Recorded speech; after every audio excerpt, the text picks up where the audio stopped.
सर्वमंगल मांगल्ये शिवे सर्वार्थ साधिके शरण्ये गौरी नारायणी नमस्तुते स्वाहा। सरस्वती महाभागे विद्या कमल लोचनी विश्वरूपम विशालाक्षी विद्यामदेहि विदाम्बरे स्वाहा। बबुआ हिजा फूल चढ़ाव अगरबत्ती केने बा। अरे बाबा अगरबत्ती तो आइले नहीं केने बाटे धूप दिया केने बाटे माचिस अगरबत्ती जी। केने बाटे धूप दिया केने बाटे माचिस अगरबत्ती जी। अगरबत्ती जी देखो हंसवा पे होई के सवार आ गईली सरस्वती जी। देखो हंसवा पे होई के सवार आ गईली सरस्वती जी।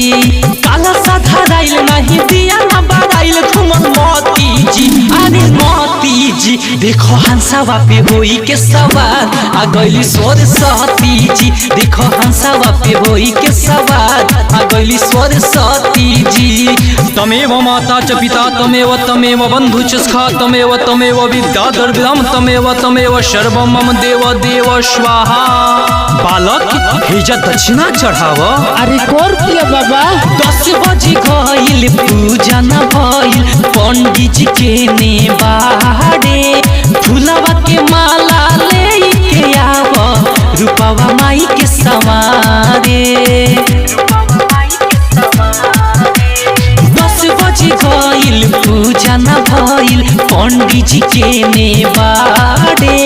फूलवा के माला ले के आव रूपवा माई के सवारे। सारे घास मैया के पूजा करना होई छती जी।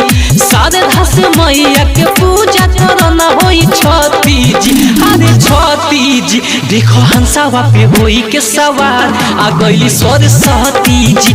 देखो हंसवा पे होई के सवार आ गईली सरस्वती जी। ओम सरस्वती नमो नमः माँ सरस्वती नमो नमः विद्यादायिनी नमो नमः हंसवाहिनी नमो नमः। हे बालक हई हाथ में कुछ ल कान में खुश ल। ये बाबा एकरा से बढ़िया हो धागवा दीना हाथवा में बांध ली। और बिंदिया रे अन्य किताबा सुनाई है होई है खुश बिड़वाली। मिथिल से सहनी बतिया के माना झोली ना रही कबो खाली। और बिंदिया रे अन्य किताबा सुनाई है होई है खुश बिड़वाली। मिथिल से सहनी बतिया के माना झोली ना रही कबो खाली। आसन सजावल जाई हमनी के मिली जुली डटी जी।